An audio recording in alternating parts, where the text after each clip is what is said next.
estudante! Seja bem-vindo ao Se Liga na Educação. Nessa semana de acolhimento do ciclo 4, para que você possa fazer uma boa transição do PET 3 para o PET 4, nossos professores elaboraram teleaulas especiais a partir das principais dúvidas que recebemos ao longo dessas semanas. Juntos, vamos trabalhar os principais temas e conceitos tratados nas teleaulas, além de solucionar alguns exercícios do PET 3.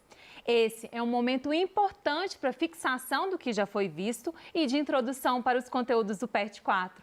Agora, estamos com o professor Alexandre Marini, que vai responder as principais perguntas de sociologia.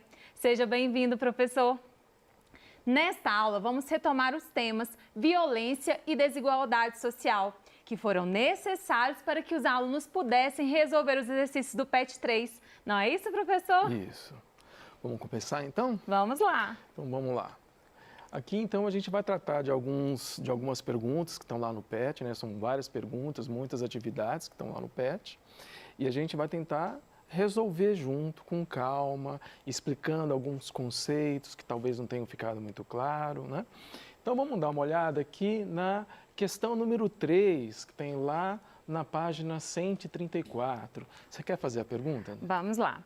Qualquer conduta que ofenda a integridade ou saúde corporal de uma pessoa é considerada violência. Letra A, física. Olha lá. Letra A, física, violência física. Será que é disso que ela está falando? Violência psicológica, violência verbal, violência integral ou violência simbólica. Então vamos dar uma olhadinha aqui, olha.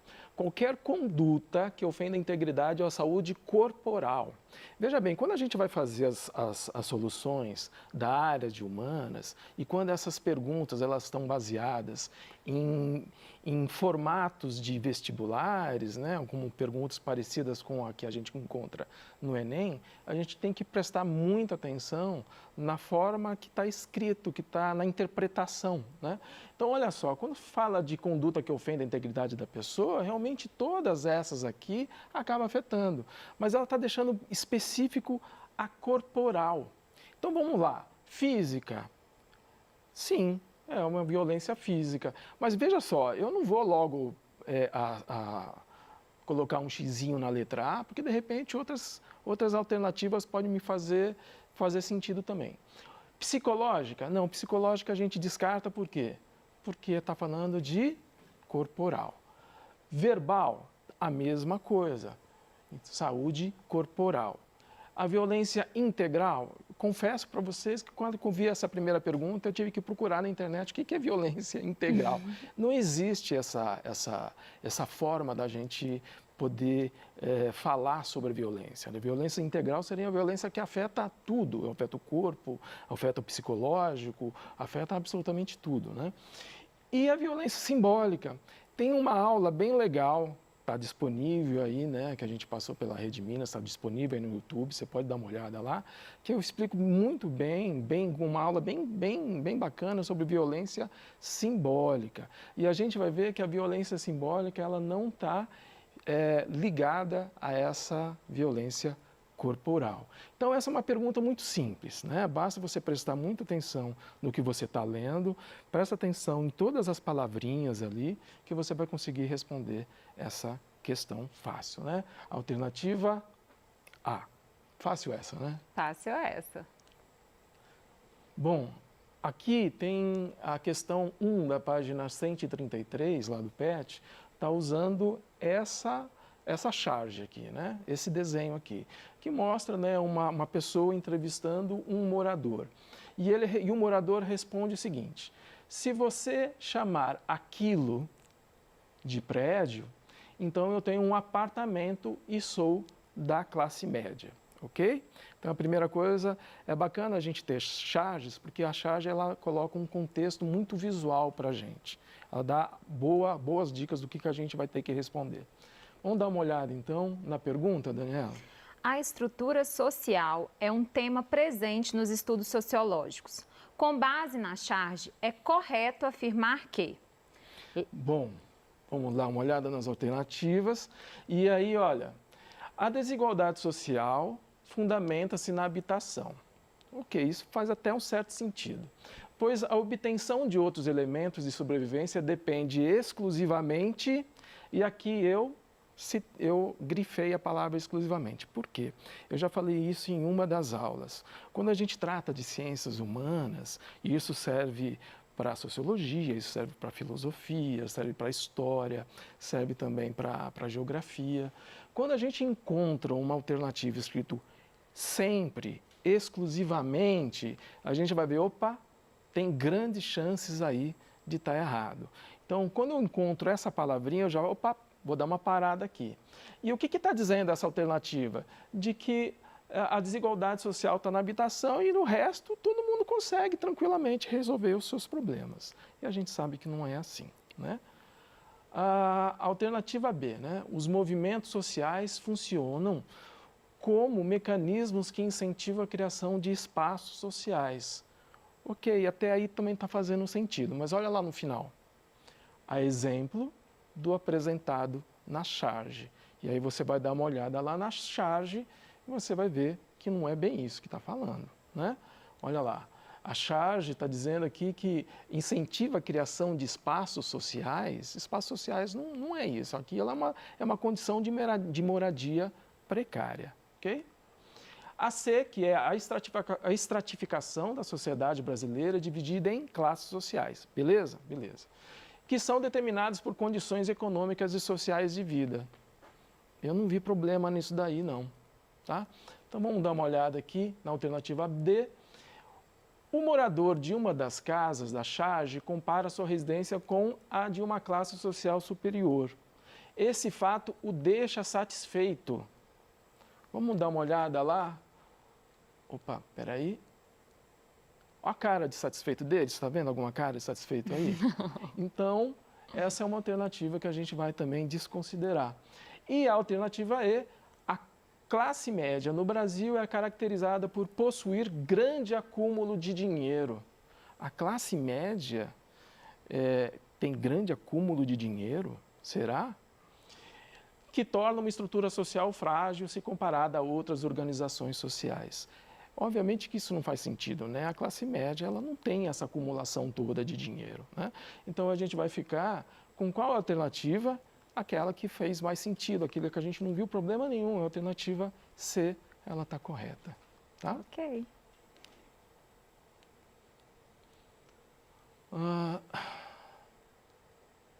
Essa daqui, olha, quer ler a pergunta? Vamos. Essa pergunta é uma questão, é a questão 1, ela está na página 140 do seu PET. Sobre violência e criminalidade no Brasil, assinale a alternativa correta. Bom, vamos dar uma primeira, então, na primeira alternativa. Alternativa A. As políticas repressivas contra o crime organizado são suficientes para erradicar a violência e a insegurança nas cidades. O que vocês acham? Você acha que somente políticas repressivas é o suficiente? Vamos lá. Em uma das aulas, né, você vai encontrar, na nossa aula, você vai encontrar que eu falei sobre a questão da anomia. O que viria a ser a isso? É que quando a sociedade acaba adoecendo, a gente acaba tendo alguns problemas, e dentro desses problemas pode surgir a violência, né? E aí, qual que é a maneira que a gente vai tratar a violência? Se a gente trata a violência simplesmente através de leis e polícia, muitas vezes a gente não vai tratar o quê? A causa do problema. E se a gente não trata a causa do problema, o que isso vai acontecer? Eu posso prender um monte de gente. Eu posso ter uma polícia extremamente armada. Mas a causa do problema ali, onde está vazando o problema, vai continuar tendo aquele vazamento.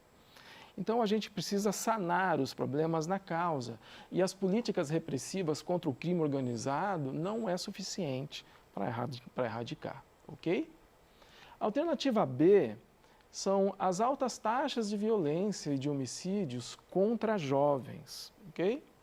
Em situação de pobreza, jovens pobres, têm sido revertidas com eficácia do sistema prisional. Gente, o que vocês acham?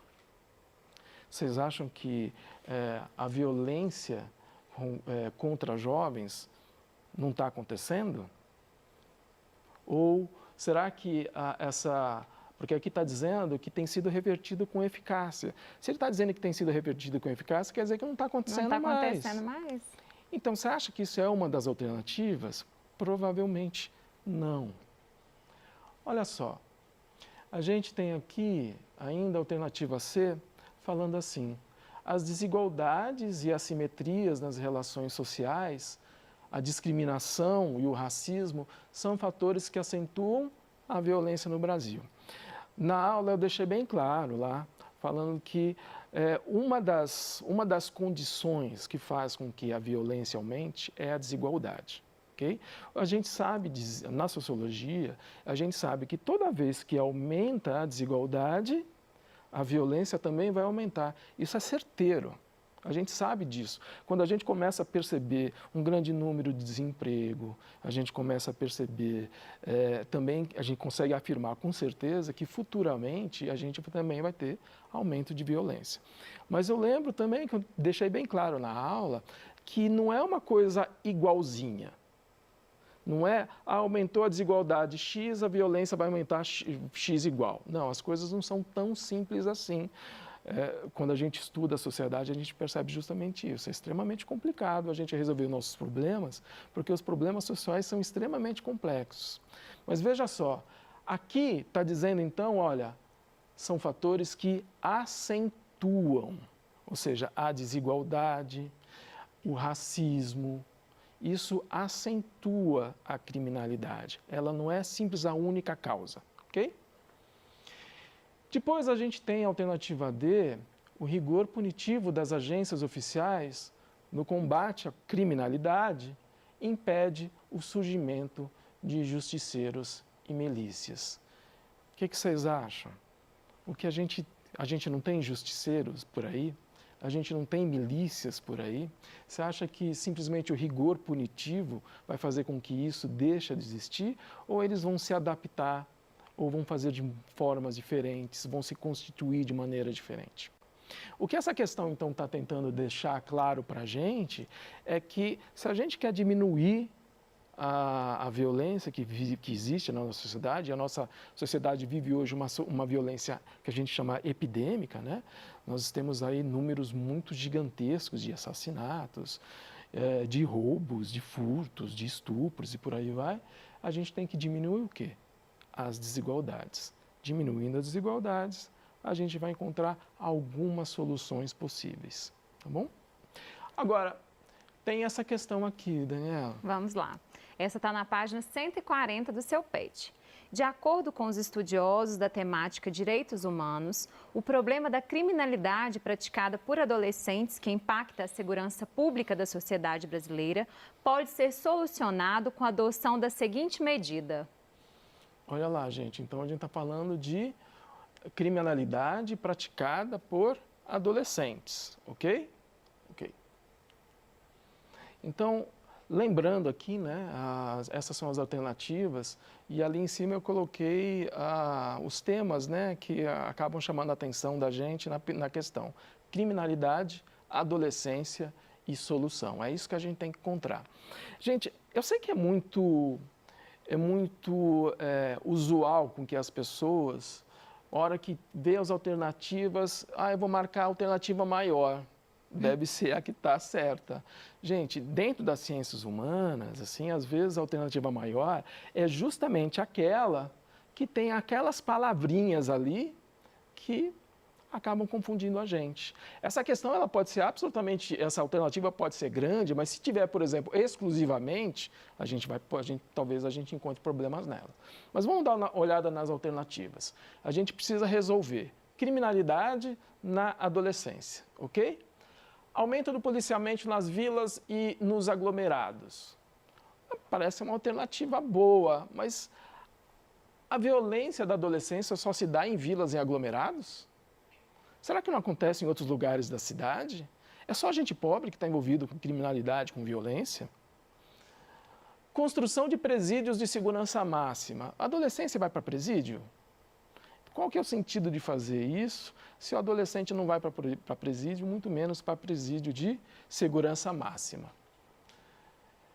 Alternativa C. implementação de políticas públicas voltadas para a efetivação de direitos individuais. Está começando a fazer sentido.